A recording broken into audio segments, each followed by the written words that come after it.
galera do Volume 11, bem-vindos a mais um episódio. Eu sou seu host, João Vitor Vilela, e hoje temos um convidado muito especial que me inspirou bastante a criar um podcast de música. Acompanho o trabalho dele há muito tempo, Nelson Faria. É um prazerzão estar falando com você, Nelson. E tendo sua experiência aqui em Brasília, boa parte do público sendo de Brasília, a gente vai trocar uma ideia sobre esse cenário bem doido que é a cena musical de Brasília. Mas antes da gente chegar nisso, fala um pouquinho sobre você pra quem não te conhece, e aí a gente já vai pra essa pauta. João, primeiro eu queria agradecer seu convite, fiquei muito feliz, muito honrado, não só participar do seu podcast, como também falar um pouquinho, como você mesmo falou, que é a questão da música em Brasília. É uma coisa tão forte e exporta tanto músico bom para o Brasil e para o mundo todo. Brasília realmente é um celeiro, assim, a gente pode considerar um celeiro de músicos bons.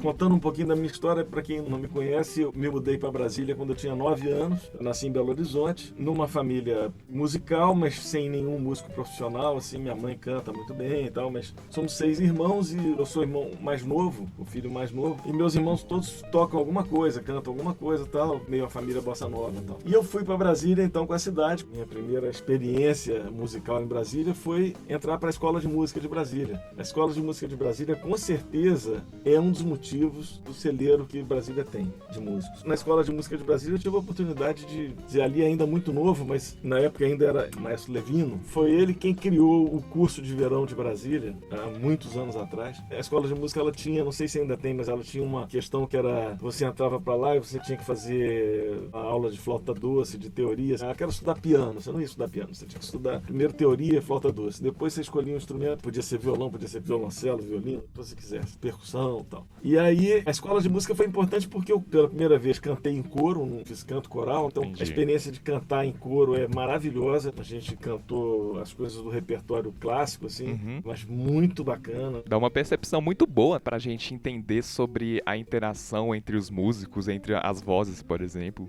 Exatamente. Você consegue se sentir parte, consegue entender que você faz uma voz só, você faz parte de um todo, e que a música é que é o importante ali. Eu acho bacana a experiência da orquestra, a experiência do coro, porque tira um pouco essa coisa do ego do músico, de achar que ele é o cara, não sei o que não. Ali não, você é uma pecinha, sem você vai fazer falta, mas você não é notado individualmente. O que importa ali é a música, e de fato o que importa é a música. Isso. Inclusive até se você estiver tocando solo, o que importa é a música, não é o músico, e sim a música que é a grande estrela da parada.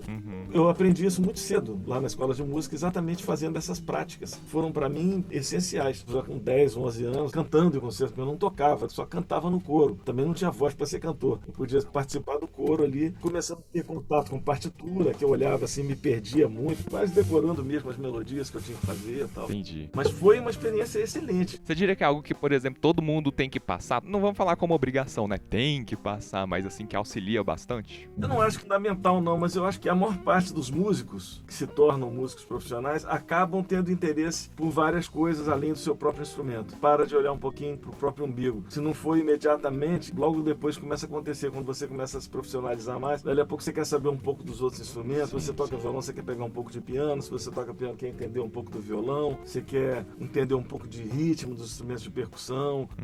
E se você for evoluir, como no meu caso, por exemplo, que eu escrevo para orquestra, para big bands e tal, aí você já quer saber mais individualmente mesmo, conhecer como é que é o violoncelo, quais são as coisas que pode fazer, o trombone pode fazer glissando aqui, não pode fazer glissando aqui. Com certeza. Como é que é o negócio da afinação? Você começa a querer entender os instrumentos transpositores, você começa a querer entender a música como um todo, deixar de ser um instrumentista e passar a ser um músico. Tem uma pequena diferença entre um e outro. É verdade. Querendo ou não, você não pode ser um maestro. Eu sou um maestro trompetista, eu só vou entender sobre o trompete. Não, não rola. Você tem que entender o que os outros são capazes de fazer.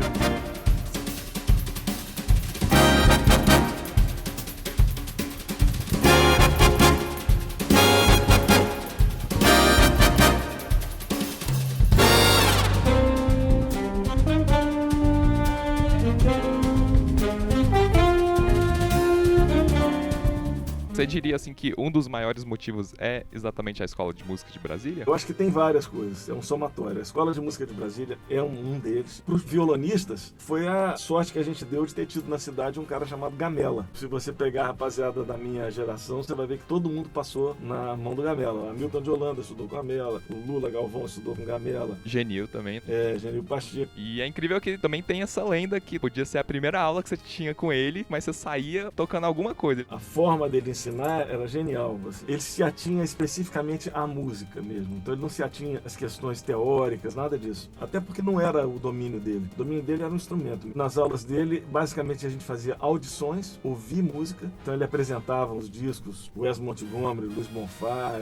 Me apresentou muita música. Que legal. Na primeira aula ele tinha essa coisa, você tinha que sair tocando. Tu pegava mais ou menos onde você estava, pegava uma música naquele nível de simplicidade ali, ou de complexidade, se você já fosse um músico mais experiente, e você saía tocando uma música nova. Saía com uma música para trabalhar. Você podia não sair tocando ela, mas se não saísse tocando, você ia para casa, ia trabalhar, você ia chegar na semana seguinte tocando a música. Acho que o Gamela fez uma escola enorme em Brasília, e essa escola gerou pessoas que passaram para os outros.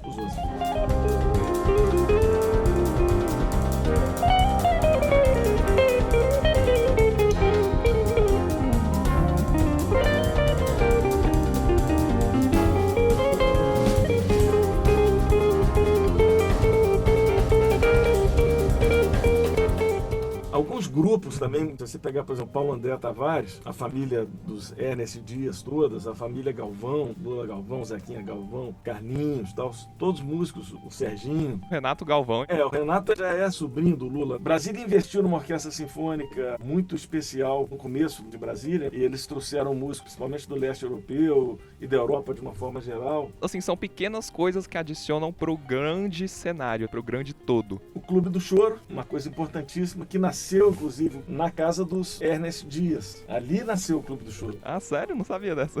O Clube do Choro nasceu na casa da Odete Ernest Dias, que é a flautista, uma francesa que veio para Brasília para tocar na orquestra sinfônica e fez família em Brasília, e quase todos os filhos músicos. Todos músicos de excelência. Todos eles ali na escola de música, como alunos, depois como professores. E o Clube do Choro depois se desenvolveu, e hoje em dia é o Clube do Choro, com um trabalho didático incrível. Escola Rafael Rabelo, que está trazendo muito forte essa cultura do ensino do choro. Tem o próprio Borromil Med, também foi um trompista que veio tocar na Orquestra Sinfônica de Brasília lá no começo, vindo da Tchecoslováquia. Depois acabou virando um professor aí na UNB muito sério, e inclusive eu estudei com ele, o cara era difícil pra caramba passar na matéria dele. Caraca. Porque as polirritmias todas, bater 5 com uma mão, 9 na outra.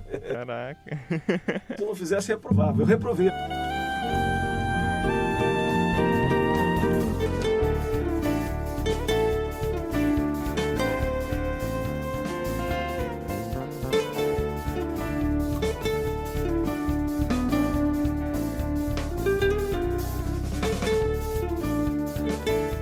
Era muito interessante, as aulas dele eram muito boas. E depois ele escreveu livros que foram muito importantes, que ele usava aí no UNB, mas publicou um monte de livro importante. Hoje em dia tem uma loja grande. Então, assim, Brasília foi muito fomentada a questão da música em Brasília. Você pensa desde JK, que o JK era um amante da bossa nova, e ele levava para fazer serestas e tal. Inclusive, o JK era chamado presidente bossa nova. Eu acho que Brasília tinha no seu destino a questão da música.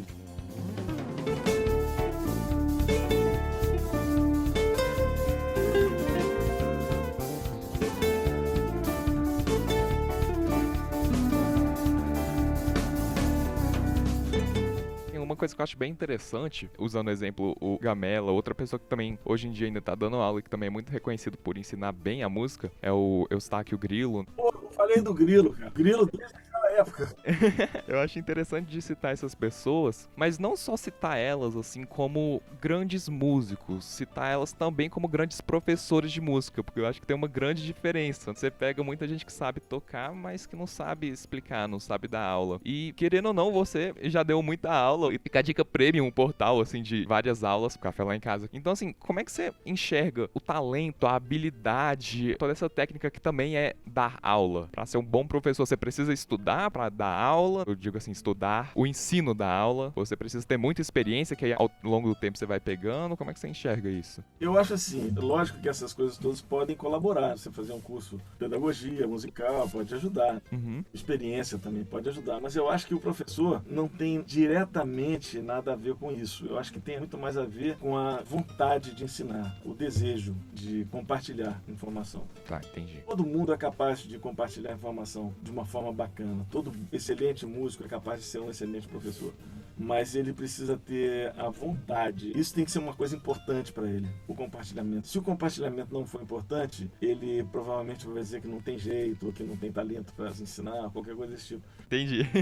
Você tem que ter essa disposição em colaborar com a pessoa que está chegando no momento onde você já passou. Isso pode acontecer com um cara que sabe 3 acordes e tem um amigo que não sabe tocar. Ele generosamente pode ensinar aqueles 3 acordes pro cara muito bem. Quer dizer, ele não tem nem experiência, não tem aula, não tem nada, mas se ele for um cara que tenha a vontade genuína de transmitir a informação, ele vai fazer aquilo da melhor maneira possível e vai ser um bom professor, ensinando os primeiros 3 acordes que ele sabe para um cara que não sabe nada. Então, basicamente é isso. O estudo, ele vai passando por fases e você vai tendo oportunidades de aprender diferenciadas. Se você tiver essa genuína vontade de compartilhar aquilo, você vai fazer um trabalho bacana.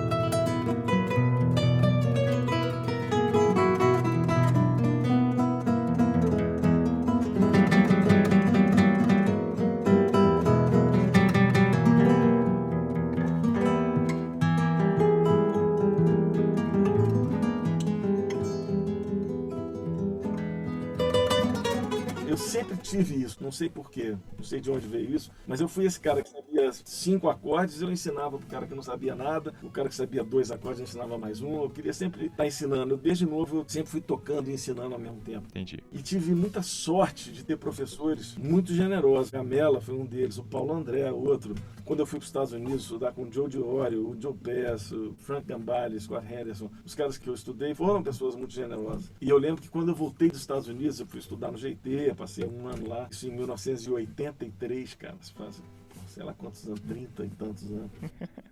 Caraca. E eu lembro que quando eu voltei de lá, o ensino de música no Brasil ainda era muito incipiente. E quando eu voltei dos Estados Unidos, depois de ter estudado lá por um ano e tal, eu entendi que aquele momento que eu tinha vivido, aquela oportunidade de buscar informação, tinha sido um privilégio na minha vida. E eu não podia deixar de compartilhar aquilo com as pessoas. Então, eu lembro que quando eu cheguei no Brasil de volta, eu comecei a despejar aquela informação toda que eu tinha recebido nas pessoas, e não só em alunos, mas com os amigos, para todo mundo. Até que eu acabei sendo convidado para ser professor da escola de música. Então, a escola de música eu fui aluno, e a ser professor eu tinha, sei lá, 21 para 22 anos, quando eu fui professor da escola de música. E eu fui o primeiro grupo de professores que inaugurou o núcleo de música popular na escola de música. Na escola de música só tinha música erudita. Então, a música popular nasceu quando o Carlos Galvão, irmão do Lula Galvão, era diretor, e ele resolveu montar um núcleo de música popular, e eu fui o professor de guitarra. Fomos eu, Helenice Maranese, Tony Botelho, Zequinha Galvão, que era irmão dele, e o Paulo André Tavares. Então eram 5 professores, era baixo, guitarra, violão, bateria e piano, o núcleo de música popular. Ali nasceu música popular dentro da escola de música.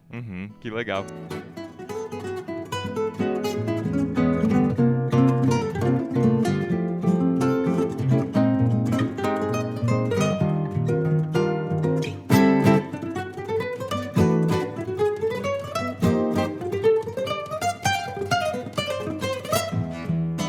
Sobre essa disparidade de ensino e de ensino de música popular, principalmente. Que tipo de disparidade no conteúdo? Você lembra algumas coisas que, vai ver, você pensou lá no GT de tipo assim, cara, esse tipo de informação eu nunca aprenderia no Brasil? Sim, totalmente. Naquela época, sim. Hoje em dia, não. Hoje em dia está muito diferente. Naquela época, com certeza. O que acontecia é que naquela época, aqui no Brasil, tinha muito pouca informação, mas muito pouca informação a respeito de música popular, de harmonia, de improvisação. Muito pouca gente tinha acesso a isso. Então, o que acontecia era uma questão que a maior parte dos músicos, quando aprendia, eles nem sabiam exatamente como tinham aprendido. É engraçado, porque não tinham passado por uma escola formal. Não tinha uma escola formal de música popular. Então, os caras que improvisavam, os caras que sabiam improvisar, que que sabiam harmonizar. Eram tudo que tinham feito uma formação empírica, uma formação de ouvido. Tirou uma coisa aqui, tirou uma frase ali. De repente, quando viu, o cara já se viu músico tocando muito bem, mas quando ele ia ensinar, ele não sabia nem como é que ele tem consciência do teu processo de aprendizado. E aí, como é que a pessoa quer passar aquilo pra frente? E além disso, ainda tinha um negócio, que aí isso era terrível, mas eu vivenciei isso muito, muita gente da minha geração vivenciou isso, é que quando algum músico aprendia alguma coisa, aquilo era tão raro que, eu tô falando de pessoa da geração acima da minha, que o cara, ele não queria mostrar, ele não queria passar pra frente. Você descobriu um acorde novo, por exemplo, ele tocava de costas. Ele vira as costas pra você não ver. Ele fazia um som, ele fazia...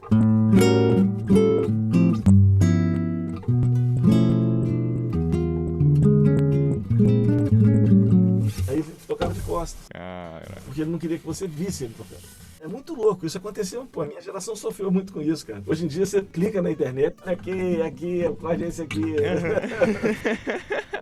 Isso assim, algumas pessoas, por isso que eu falo que eu tive sorte de encontrar, por exemplo, um cara como o Gamela. O Gamela era exatamente o oposto disso, ele queria te botar tocando, ele queria te ensinar mesmo. Sabe o que eu acho que é? Quando eu vou percebendo, as pessoas que realmente amam a música, mas não amam só tocar pra si mesmo, amam tocar pra outros e amam ouvir a música vindo de outros, eu sinto que elas geralmente gostam de ensinar, porque vem uma mentalidade tipo assim, eu não só tô ajudando outra pessoa, mas eu tô ensinando alguém que eventualmente vai tocar algo bonito pra mim, devido a uma informação que eu passei pra ela, e aí vira esse ciclo vicioso, digamos, só que na coisa super positiva. Um ensina pro outro ensina pro outro, e aí vai crescendo todo mundo junto, a maré vai subindo, todos os navios vão subindo junto. E aí eu acho que quem não gosta de ensinar, é uma teoria minha, quem não gosta de ensinar é a pessoa que pensa que a música é só pra si mesma, sabe? Que outras pessoas não têm o potencial de fazer música que você gostaria de ouvir, que eu gostaria de ouvir. Então, tipo assim, eu sei dessa informação tão valiosa que eu vou fazer com que eu me destaque com ela e eu não importo se o cenário musical vai crescer ou não sem essa minha informação. Eu sinto um pouco disso. Eu concordo com isso que você tá falando, eu acho que sim. Eu vejo isso, às vezes um músico que não quer compartilhar o que sabe. Mas hoje em dia eu acho que isso mudou muito, cara. A mentalidade hoje em dia é muito diferente. Demais. Mas se você pegar a geração acima da minha, tinha muita gente assim. O cara que sabia uma coisa fala, não vou ensinar, porque esse cara vai acabar tocando melhor que eu. E qual o problema?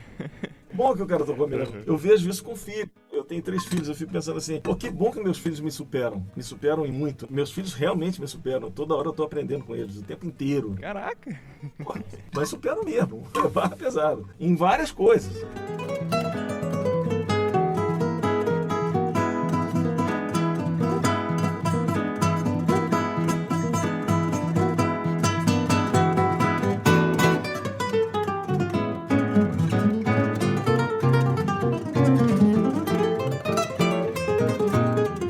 Eu achei engraçado o seguinte, é de outro mundo da música, é da galera do metal que toca rápido pra caramba. Eu tava conversando com o Roberto Barros e ele falou tipo assim, eu sou um daqueles caras que quer pegar a técnica perfeita da palhetada, eu acho que a anatomia de segurar a palheta desse jeito perfeita, desse tipo de coisa. E aí eu acho engraçado porque você acaba vendo muita competição na música e muita gente que não assume que é competitivo. Assim, tem gente que realmente não enxerga a música como competição, tem gente que enxerga, mas vai ver não quer expor porque cai mal, algo do tipo. Mas aí, do ponto de vista dele, eu achei muito interessante um negócio que ele falou, que é o seguinte, eu quero te passar todas as informações que eu tenho, eu quero que você fique melhor do que eu, pra depois eu me motivar a ficar melhor do que você.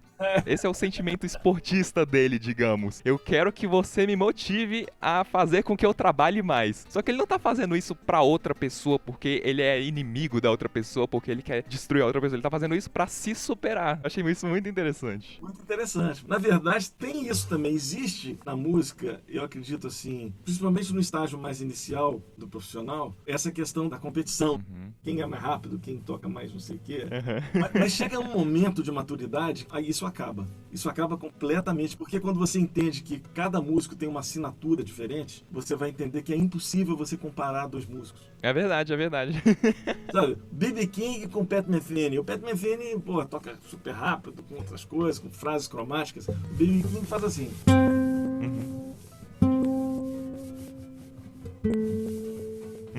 Derruba seu coração, é uma faca no teu coração e tá tudo certo. O B.B. King toca uma nota de um jeito que o Pat Metheny nunca vai tocar e vice-versa. Como é que você vai comparar? Chega uma hora que você fala, pô, quando você chega numa certa maturidade musical, que o que é interessante é que você só tem admiração pelos outros. Quando o cara toca lindo, você, ao invés de ficar pensando que você pode superar o cara, ou você pensar qualquer outra coisa, você só admira. Admira e bate palmas. Entendi. Lindo o trabalho que esse cara faz. Não é o que eu vou fazer, eu nem vou tentar superar ele, porque isso aí é ele. Eu vou fazer outra coisa. O meu negócio é diferente. Porque se todo mundo tocasse igual, aí tudo bem, poderia fazer, olha, tá todo mundo aí, né? Corrida de Fórmula 1, todo mundo com um carro bem parecido, o objetivo é quem chegar mais rápido. Mas a música não é assim. A beleza, às vezes, um cara tá num Calhambeque, outro cara tá numa Ferrari, outro cara tá de bicicleta, cada um tá fazendo a sua viagem, tirando o melhor proveito daquilo, ninguém quer chegar mais rápido. É, exatamente. Os parâmetros que você julga o melhor ciclista do mundo, você não julga o melhor piloto de Fórmula 1. Então, quando você entende isso na música, quando você anda um pouquinho, você tem que andar um pouquinho, porque no começo você tá tentando tocar igual a alguém. É isso que eu ia falar, você acha que essa competitividade no começo, ela é legal pra te motivar a aprender? Acho que é saudável. Até esse ponto de vista que você falou do guitarrista aí, é saudável. O cara que tá ali, pô, ralando pra ser o cara mais rápido, tá, não sei o quê. Aí vai ensinar pro outro que ele quer superar o outro. Pô, eu acho que é saudável, eu acho que é bacana. Mas vai chegar uma hora que ele vai entender que não é por aí. Vai chegar uma hora que ele vai falar, não, peraí. Entendi. I cried a river over you. You drove me, nearly drove me out of my head. While you never shed a tear.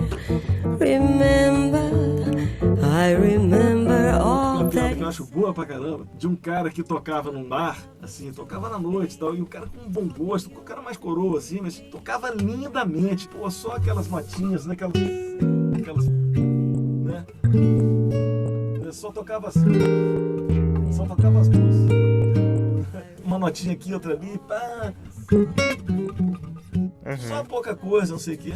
Fazia um puta som lindo e tal. E aí um dia foi um garotão, porra, novo, com essa energia toda aí, foi dar uma canja. Aí pegou a guitarra do cara e comeu a guitarra. O cara comendo, tocou 500 mil notas por segundo. Aí quando acabou assim de tocar, o dono do bar, chegou o cara que tava lá há mais tempo, coroa, falou, cara, você vem me enganando esse tempo todo, bicho. Você chega aí e toca uma notinha aqui, uma notinha aqui, uma notinha ali. Chegou o garotão aí, porra, comeu o braço da guitarra, o que você tem a dizer sobre isso? Ele falou, não, porque as notas que ele tá procurando, eu já achei. Pô, boa demais. Ele tá procurando as notas, ele tá procurando. Não, pera aí, bicho, é só essa aqui, ó, só essa. Isso eu acho incrível, porque isso é clássico, assim, do primeiro. Inclusive, você vai conseguir me responder muito bem se o seu primeiro trabalho gravado como guitarrista, por exemplo, se você sentiu isso de, tipo, toquei nota demais. Eu acho que isso é bem comum. Primeiro trabalho de um guitarrista, especialmente. Não senti isso. Sério? Não senti. Tipo assim, tentei expressar demais o que eu queria expressar. Não rolou? Não rolou. No meu caso, não. Eu tô tentando lembrar aqui. Caraca, que massa. Na verdade, a minha primeira experiência gravando foi muito louca.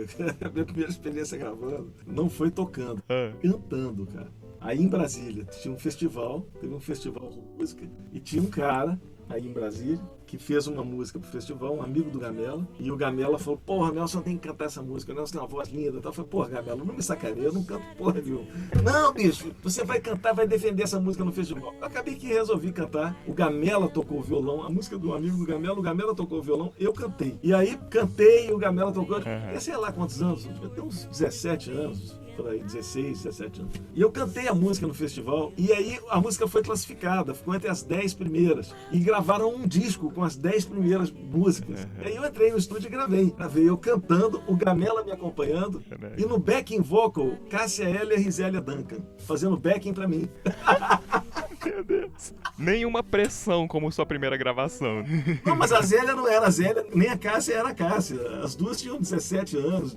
Caraca. Mas eram as duas me cantando. A Zélia devia ter uns 16 e a Cássia uns 17, talvez. Ninguém era ninguém ainda. Fenomenal de vai ver na sua época, você tá andando por Brasília e fala, tipo assim, aquele meu amigo e tal, e aí você nem espera que daqui 10 anos, 20 anos essa pessoa vai ter reconhecimento nacional, só que na sua época era tipo, aquele meu amigo da escola de música. Eu acho isso tão legal.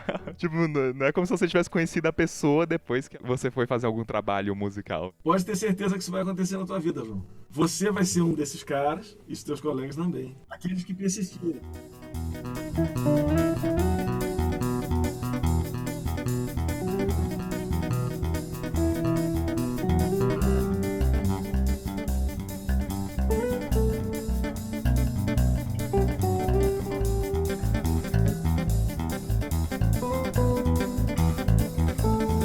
Eu sinto da galera da minha idade que vai ver por ter acesso à internet, ter acesso à informação e saber que o música é um caminho que dá pra ser trilhado profissionalmente, você viver bem disso. As pessoas que talvez estejam mais estabelecidas nisso. Da minha idade, ou até mais novo, assim, garotos de 15 anos, 16 anos, que estão tocando pra caramba e estão com muita musicalidade e percebem que eles conseguem tirar um futuro disso. A gente consegue essa mentalidade tão mais novo do que antigamente, vai ver na sua época. Você tinha que chegar aos 20 anos, aos 20 e pouco e pensar tipo assim, pô, eu vou querer seguir isso como uma carreira, ou pô, eu tô seguindo minha faculdade, eu tô considerando ir pro mundo da música, viver de música mesmo. E eu acho que por a gente enxergar os nossos heróis, digamos assim, da música muito cedo com a internet, a gente já tem essa visão muito mais cedo. Mas você acha que essa visão de querer se tornar um músico profissional, ela mais ajuda ou ela mais atrapalha? Porque eu vejo muita gente que fala, eu tocava por hobby, eventualmente virei profissional. Aí você fica tipo assim, caraca, então é bom ter essa visão de tocar por hobby, e não ter nenhuma ambição e depois você se torna profissional. E aí eu vejo muita gente falando, o momento em que eu decidi que eu queria viver de música, estabelecer minha rotina musical, aí sim que eu consegui estabelecer um trabalho legal pra caramba pra virar profissional. O que você acha? Eu acho assim, tem histórias bem diferentes. Na minha geração, se você vinha de uma família de músicos, onde você tinha essa referência de que era possível viver de música e tal. Que isso é uma coisa que na sociedade eu faço sempre questão de colocar quando eu tenho oportunidade nos meus programas e tal. É que na sociedade tem uma visão muito romântica do que é a profissão do músico. Eles acham que o músico, assim, você vai ser músico, então você ou vai ser um músico sucesso nacional ou você vai morrer de fome.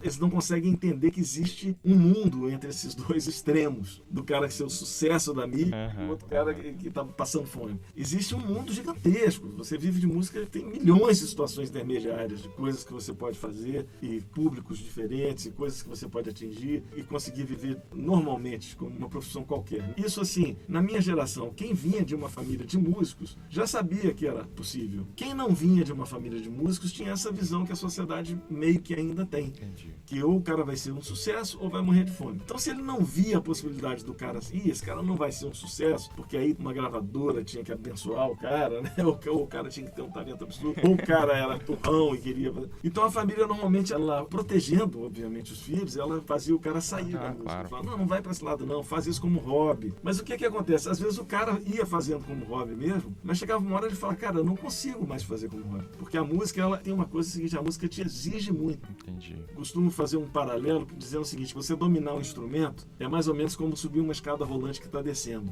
Toda criança já fez isso uma vez na vida. Você vai num shopping, tem escada rolante que está descendo, você tenta subir por ela. Então você dominar um instrumento é como você tentar subir uma escada rolante que está descendo. Para você manter um nível, você tem que... Andar contra a maré. Exatamente. Para você manter um nível, você tem que estar fazendo ali um esforço constante. Se você quiser melhorar, você vai ter que fazer um esforço mais forte. E se você der uma paradinha, você volta pro térreo. Não tem jeito.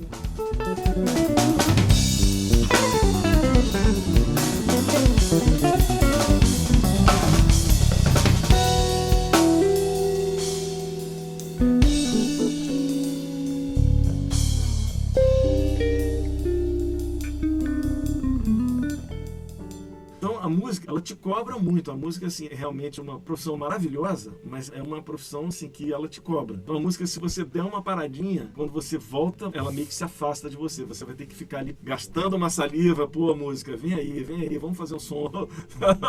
Senão ela não aparece. Exato.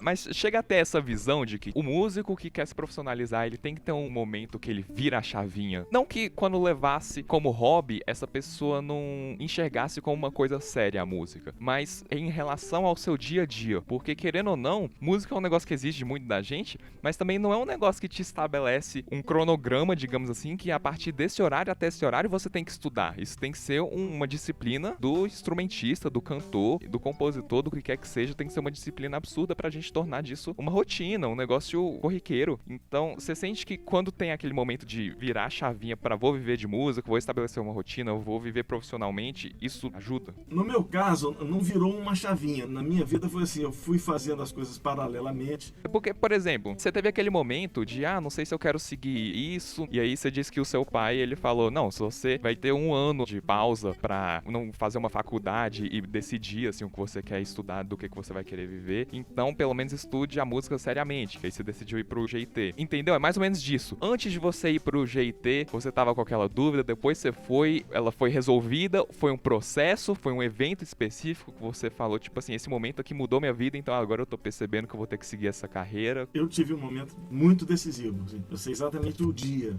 assim, eu sei o momento, a hora. Qual foi?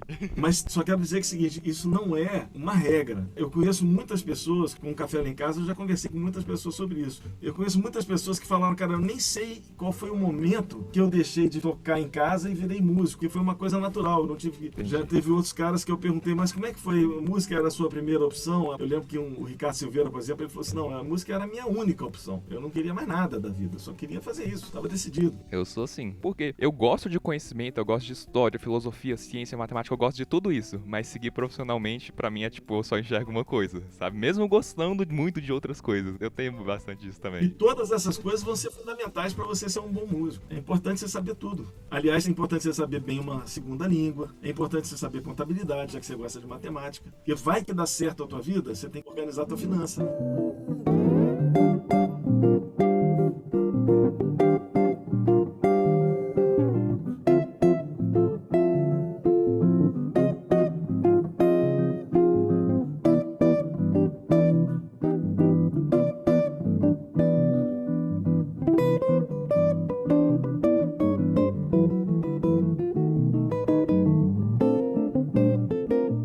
Vou te contar um momento que virou a minha chave. Na verdade, assim, eu sempre quis tocar, sempre gostei de música, sempre tive uma admiração muito grande pela vida do músico, pela música, pelo cara que toca e me emociona, aquilo ali me faz chorar, ou me faz lembrar de alguma coisa. Eu sempre tive, assim, uma relação muito forte com isso, e isso pra mim era o meu alento na vida, era tocar e ouvir música, sempre foi. E eu lembro quando eu era muito pequenininho, muito pequeno mesmo, eu devia ter por aí uns 9 anos, isso foi a primeira coisa que rolou na minha vida. Minha mãe me levou pra assistir um concerto número 2 pra piano e orquestra do Rachmaninoff. É o que tem um tema básico que é assim.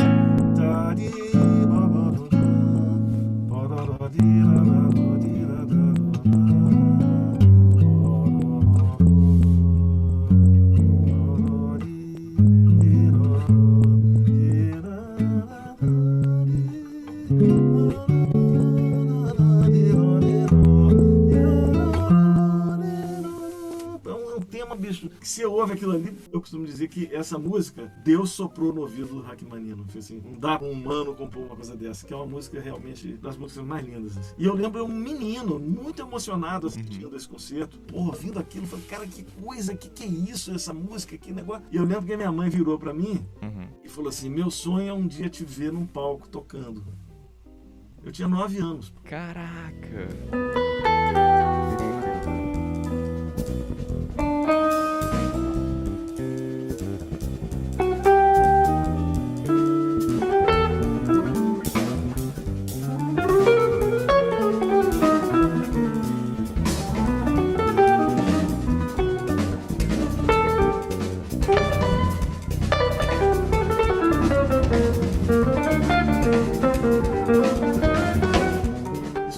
Pro resto da vida. Me marcou pro resto da vida. Eu falei, pô, é isso que eu quero fazer. Eu quero tocar pra minha mãe. Porra, no palco. Olha que loucura. E aí eu fui tocando, mas aí a vida vai te levando. Eu fui tocando. Aí eu comecei a tocar piano. Eu estudava piano quando era menino. Na sua trajetória musical, era uma coisa recorrente que você ficava lembrando? Tipo assim, você tá praticando e fala assim, eu tô praticando, um dos motivos é pra tocar pra minha mãe no palco. Não. Isso era uma coisa que lá atrás na sua cabeça talvez estava presente? Ou foi só um momento bem marcante assim que você lembrou? Talvez estava, mas eu vinha ter consciência disso muito mais tarde. Ah, entendi. Muito mais tarde eu vinha ter consciência disso.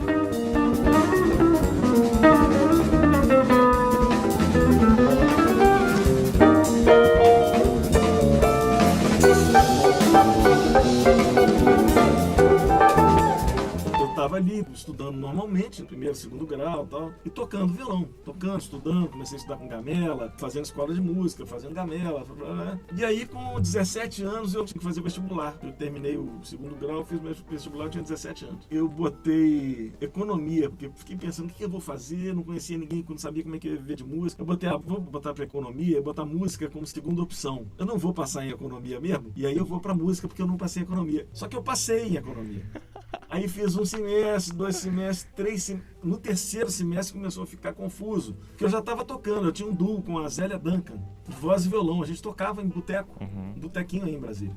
Eu tocava assim, quase todo dia a gente tocava. E estudando no UNB, fazendo economia e tal. Isso eu tinha uns 18 anos já. Fazendo economia, tocando. Primeiro semestre, segundo semestre, terceiro semestre. No quarto semestre, eu falei, cara, vou ter que parar. Não tô aguentando mais tocando assim. Aí ficava tocando até tarde, já saía do bar assim 2 da manhã, e 8 da manhã no dia seguinte eu tinha aula de matemática financeira. Bicho, eu não entendia nada. Eu chegava lá, porra, falei, cara, não vai dar. Foi aí que o Gamela no meu pé já me incentivando, falando, Nelson, larga esse curso aí de economia, você não tem nada a ver com isso, você é músico, cara. Pô, você tá aí com medo, não sei o quê. O Gamela... E aí até que eu cheguei uma hora e falei, quer saber, bicho, eu vou dar um tempo, eu vou experimentar. Aí que eu cheguei em casa e falei, cara, eu quero dar um tempo, quero passar um ano experimentando se eu quero ser músico. Esse um ano não gerou mais perguntas na sua cabeça, não? Porque você tem um ano pra pensar, e pode ser muita pressão isso, de overthink, você pensar demais. Isso não gerou mais questões ainda, não? Ou ele realmente te ajudou pra você, decidir logo? Gerou enormes questões. Enormes questões. Imaginei. E uma delas foi o seguinte. E aí eu fui para os Estados Unidos, fui estudar nos Estados Unidos, na escola que o Gamela me recomendou estudar. E é uma escola que era cara, jeiteira. Então meu pai foi um esforço de família. Ninguém tinha ido estudar fora lá em casa. Fui eu estudar fora, o 6º filho, o mais novo. Aí fui estudar fora, cheguei lá, a escola era assim, na época que era um ano de estudo, e eles dividiam assim, você tinha 2 meses e meio de aula, 2 semanas de férias. 2 meses e meio de aula, 2 semanas de férias, 2 meses e meio de aula, 2 semanas de férias. E assim o ano inteiro, você não tinha férias, não. Era sempre assim, sempre 15 dias de férias, intercalados em 2 meses e meio de aula.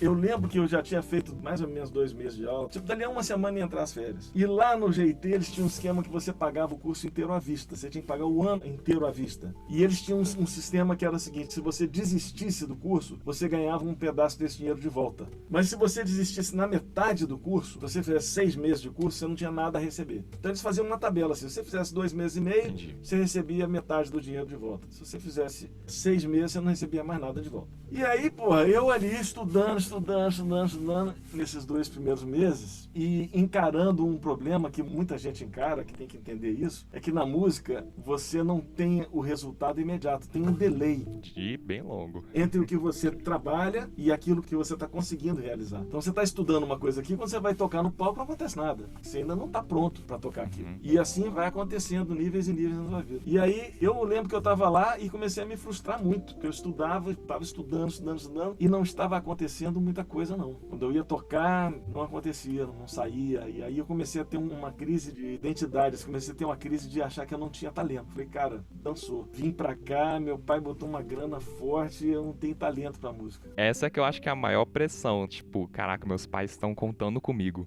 Exatamente. Confiaram em mim, puseram essa grana, abandonei o curso de economia, não quero voltar pra lá, não tenho a mínima ideia de outra coisa que eu quero fazer na vida. O que eu quero fazer é isso, mas eu não tenho talento pra tal. Porra, passei por esse drama, cara.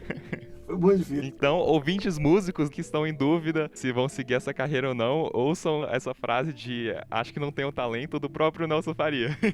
Então, na dúvida, talvez persiste um pouco, vê se isso é pra você. Aí, se for, se não for, você descobre persistindo um pouco mais, né? Mas eu sei que aí, cara, eu tinha uma pressão financeira, que a escola, ela fazia uma tabela de devolução do dinheiro que mudava toda segunda-feira, toda semana. Então, assim, essa semana, de segunda a sexta, se você desistir, você recebe X dólares de volta. Se desistir na semana seguinte, é menos tantos dólares. Na semana seguinte, é menos tantos dólares. Quanto mais tempo você fica, mais dinheiro você vai perdendo se você for desistir. Exatamente. E aí eu lembro que eu falei, cara, quer saber de uma coisa? Eu vou desistir. Eu vou desistir porque eu tô aqui. Se eu ficar aqui, eu vou voltar pro Brasil sem saber tocar, porque eu não tenho talento. Vou voltar sem dinheiro, sem profissão, sem nada, cara. Me deu um certo desespero. E aí eu falei, quer saber? Eu vou desistir. Pelo menos eu levo algum dinheiro de volta e começo a minha vida de novo. E aí eu lembro que eu fui numa sexta-feira na escola, eu fui desistir. Porque se eu fosse na segunda-feira, eram menos $1.000 e tantos. Aí eu falei, putz, eu vou desistir agora.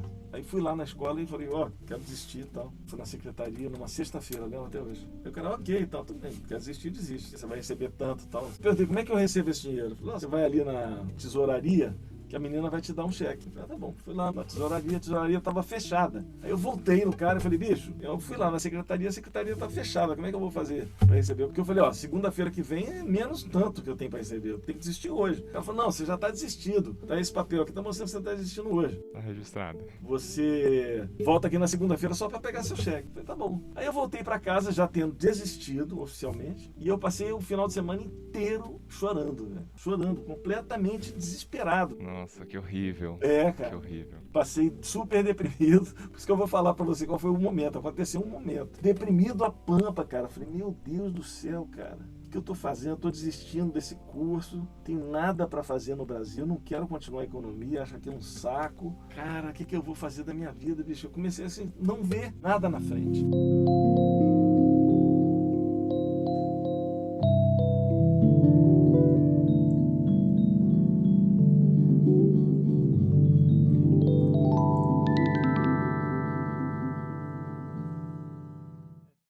Cara, pegava a Bíblia, bicho, começava a ler a Bíblia, cara. Eu nunca fui um cara religioso, assim, na verdade, mas eu tinha lido uma Bíblia, que vai que... Aí, pô, eu ficava lendo na Bíblia, falei, tem uma resposta aqui pra mim, cara. Aí lia a Bíblia, não achava nada também, eu ficava só, falei, meu Deus, o que eu vou fazer? Aí, porra, liguei pros meus pais, falei, porra, aí é o seguinte, desistir da escola e tal. Meus pais falaram, cara, você faz o que você achar melhor, a gente não vai falar nem pra você desistir, nem pra você ficar, você vai ter que assumir as suas escolhas. Eu falei, putz. Voltei, fui segunda-feira para a escola. Falei, pronto, então eu desisto. Depois que eu desistir, pegar esse dinheiro de volta, eu decido o que eu faço. Quando eu estou indo para a escola a pé, eu morava 6 quarteirões mais ou menos, que foi em 1983. A gente tinha na escola uns 7 mais ou menos alunos latinos. O resto tudo era americano, japonês e europeu. Muito poucos alunos latinos. E a esposa do dono da escola era porto-riquenha. Então ela recebeu a gente, esses 7 ou 10 alunos, que tinham problema com a língua. Eu falava pouco inglês, tal, tinha problema com a língua. Ela ajudava, falando espanhol e a gente entendendo. Então. Eu fiquei muito amigo dela, Beck. Ela sempre me ajudou muito. Esses 2 primeiros meses que eu estava na escola, me ajudou muito. E aí quando eu tô indo para a escola a pé, quem vem do outro lado da rua, assim, andando, caminhando na minha direção? A Beck, essa mulher. Aí, cara, ela olhou a minha cara e falou, Nelson, você tá com uma cara péssima, pô. Você tava chorando? Eu falei, pô, eu tô chorando há 3 dias. Eu tô... E você fala pra ela, o resultado da minha cara é 3 dias de choro, né? Ela falou assim, o que tá acontecendo? Eu falei, desisti do curso. Eu falei, desisti, mas não adiantou muito não, porque eu achei que eu ia desistir, eu ia ficar bem, mas eu desisti e fiquei mal, tô chorando, tô mal pra caralho. Ela falou, não, pera, vamos sentar aqui, vamos tomar um café, calma. Eu falei, tô aqui com um negócio, até com um papel aqui pra pegar meu dinheiro de volta. Ela falou, tá bom, vamos sentar e conversar. Nem se sentou pra conversar, pra tomar um café, essa mulher mudou a minha vida. Eu sou músico hoje por causa dessa mulher, cara. Nossa! Eu costumo dizer que foi o seguinte, Deus mandou um anjo. Eu pedi tanto lá pro cara me ajudar, que ele mandou um anjo. Porque como é que eu vou cruzar com essa mulher no meio da rua, em 6 quarteirões, num momento exato? Porque se eu não cruzasse com ela, eu ia pegar meu dinheiro de volta e tava fazendo outra coisa da vida. Acabou, não tem volta. Cara, eu encontrei com essa mulher ali, a gente sentou, foi tomar um café.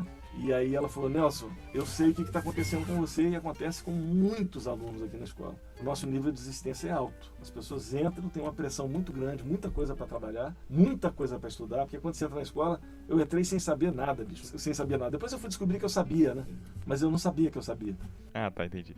Porque eu não sabia escalas, eu não sabia arpejos, eu não sabia tocar com palheta, eu só tocava de dedo. Então eu achava que eu não sabia nada. Eu sabia o quê? Eu sabia tocar aquelas músicas todas que o Gamela tinha me ensinado. Tinha um repertório enorme de cor de mel, sabia acompanhar já muito bem, coisa que quase ninguém sabia. Quase ninguém sabia tocar cor de melody, eu sabia tocar um monte de música em quadrilha melódica que o Gamelo tinha me ensinado. Mas isso pra mim não valia nada. O que valia era saber tocar uma escala, um arpejo, fazer uma frase, tocar blues, rock, sei lá, qualquer porra. Mas aquilo que eu fazia não valia nada na minha cabeça. Era o meio que você tava que julgava o que era importante. E aí aquele meio, pra você enxergava tipo assim, pô, eu não sei nada, só que você não sabia nada dentro desse meio, talvez. Eu acho que é a minha cabeça mesmo, não é uma coisa das pessoas julgando, acho que eu mesmo me julgando. Ah, tá, entendi. Mas aí, cara, eu lembro que essa mulher chegou pra mim, cara, você tá passando uma coisa que muita gente passa. Porque você chegou na escola, você tem uma avalanche de coisa pra estudar, que aí eu tava estudando todas as escalas, todos os arpejos, todas as coisas, técnica, aprendendo a tocar com palheta, estudando pra caramba, e não tava acontecendo nada. Ela falou assim, tem uma avalanche de matéria pra você estudar, de coisa pra você estudar, e não sei se você sabe, mas existe um gap entre o que você tá estudando e o que você consegue realizar. E esse gap, você vai ter que saber lidar com isso pro resto da sua vida. É um período de frustração, todo músico passa durante a vida inteira. Você começa a estudar uma coisa nova, você não consegue aplicar ali imediatamente. Vai ter um tempinho ali para você amadurecer aquilo e aquilo passar a ser parte do seu playing. E ela falou assim, mas você tá desistindo agora porque a questão financeira também tá te pressionando? Eu falei, tá, pô. Meus pais fizeram um esforço para me mandar para cá, são 6 filhos. Sou o único filho que foi estudar fora. E aí eles fizeram um esforço para me mandar para cá e de repente eu vou voltar sem dinheiro para casa também. Tem que levar alguma coisa e tal. Aí ela falou, Nelson, você está completamente estressado, você está precisando de desestressar. Eu vou fazer uma coisa para você. Primeira coisa que eu vou fazer, eu vou aliviar essa questão financeira. Eu sou dona da escola, pô. Então é o seguinte, você fica mais 2 meses e meio.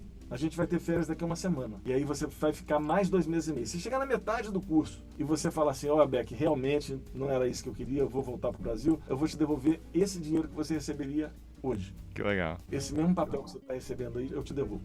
E ela me falou ainda assim, olha, tá muito louco esse negócio de você falar que não tem talento, porque eu converso com os professores, todo mundo te adora, cara. Os caras estão te adorando, falam que você aprende tudo muito rápido, tem um repertório bonito, toca chord melody, coisa que quase ninguém toca. Eu comecei a pensar, falei, pô, toca uns chord melody. Você olhou pra si mesmo e tipo assim, até que eu não sou tão ruim igual eu pensava não, né? Aí ela foi e falou assim, agora a segunda coisa que eu vou fazer pra você é o seguinte, você tá totalmente estressado, você tá precisando desestressar. Olha o que essa mulher fez por mim, cara. Ela falou, tem uma casa de campo perto daqui, você tem algum amigo que tenha carro? Eu morava com um cara que tinha carro, o Hunter, um baixista. Eu falei, cara, meu roommate tem carro. Ela falou, então, bom, lugar que é umas 2 horas de viagem daqui, nas montanhas, daqui da Califórnia. Então é o seguinte, você junta, lá cabe 11 pessoas para dormir, tem cama para 11 pessoas. Chama teus amigos e vai passar essas férias na minha casa de campo. Que legal. Passa lá hoje, lá na minha sala, na escola, que eu vou te dar a chave da casa e o mapa para você ir. Cara, olha o que essa mulher fez por mim. Só fiz agradecer, né? E já saí de lá com um sorriso no rosto, daqui até aqui, né? Essa mulher saiu toda aquela tristeza. E querendo ou não, ela apostou no seu futuro. Totalmente. A gente pode olhar por aquela visão de tipo assim, ela queria reter o aluno da escola. Mas não, cara. Se ela tá fazendo todos esses esforços a mais, é porque ela realmente acreditava no seu futuro. Não, e fora que ela ia devolver meu dinheiro se eu resolvesse desistir.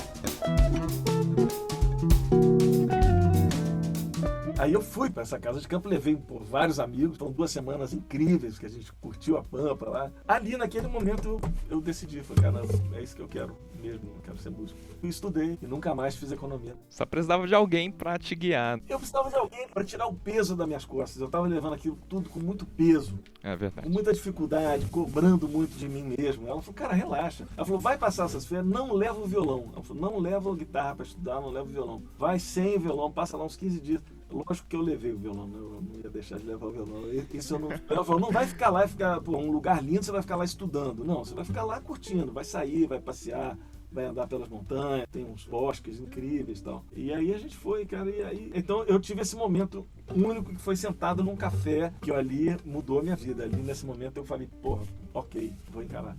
Nossa, que incrível, né? Mas eu precisava de alguém para me ajudar. Então, muitas vezes na vida a gente precisa de uma mão, de alguém que pegue você e fala, pô, vem cá, cara, vem cá que dá para você sim.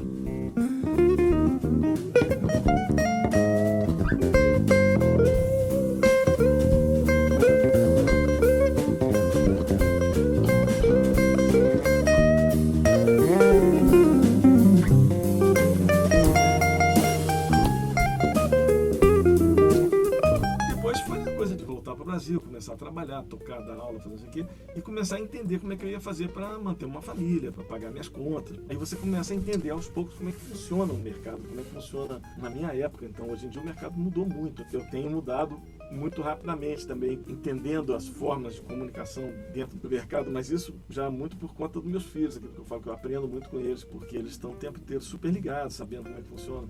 Com isso, eu fui aprendendo a entender o mercado daquela época e hoje em dia meus filhos me mostram o mercado de uma forma muito mais clara.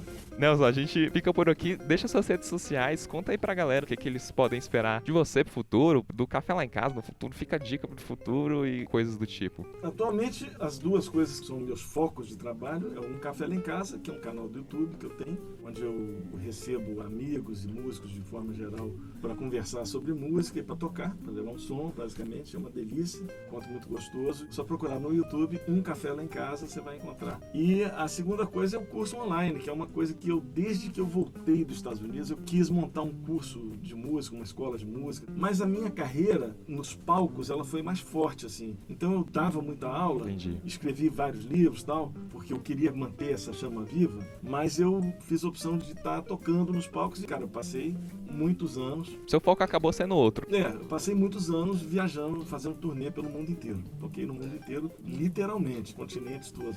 E toquei com várias situações diferentes durante muitos anos. Mas fazer uma escola minha era um sonho, mas era um sonho que era bem impossível por causa dessa minha questão de estar sempre viajando. Seria muito difícil montar uma coisa sem eu estar presente para tocar aquilo, botar aquilo para frente. Até quando surgiu a oportunidade de montar um curso online. E então, 3 anos atrás, eu comecei o curso Fica a Dica Premium. Comecei ele no YouTube, depois passei para a nossa plataforma, que é www.ficadicapremium.com.br, quem quiser lá conhecer. E ali eu montei uma escola de música, onde não só eu sou professor, mas também eu chamei lá Toninho Horta, o próprio Gamela, que deixou várias aulas gravadas em vídeo e eu licenciei com a viúva dele. Então tem Toninho Horta, Gamela, tem Roberto Menescal, Joyce, Filó Machado, aulas minhas, Kiko Freitas, bateria, Ney Conceição de baixo, Adriano Gifone, Joyce Moreno, tem um monte de gente, Alexandre Carvalho dando aula de guitarra jazz, Cris Delano, aula de canto, Rogério Caetano, da aula de violão de 7 cordas. Cara, tem uma turma ótima, tá bem legal, cara. O curso é muito legal e isso é que eu tenho me dedicado mais nos últimos tempos. Tem o meu Facebook, Nelson Faria, e o meu Instagram, Nelson Faria Oficial. É isso, basicamente, são essas as redes aí. Pô, que prazer, Nelson. Muito obrigado por ter tirado esse tempo do seu dia pra falar comigo. Vocês também podem seguir meu Instagram, @jvrvilela, no Instagram do Volume no 11, @volume no 11, ou até mesmo no site do Volume no 11, volume11.com. Então a gente fica por aqui. Abração!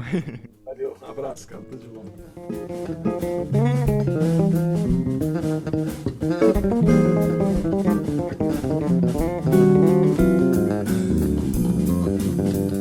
Esse episódio foi editado por mim, João Vitor Vilela, e até a próxima.